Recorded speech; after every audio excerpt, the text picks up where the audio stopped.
Everybody asking how we doing, say we good. Don't need no one to tell me how to live just like they would. It ain't their business, but they in it, I don't know why. Revolved around my life after I found another.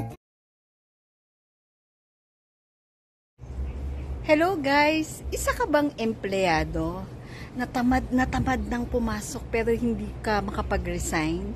At lagi kang nalilate na humahabol na lang sa shuttle?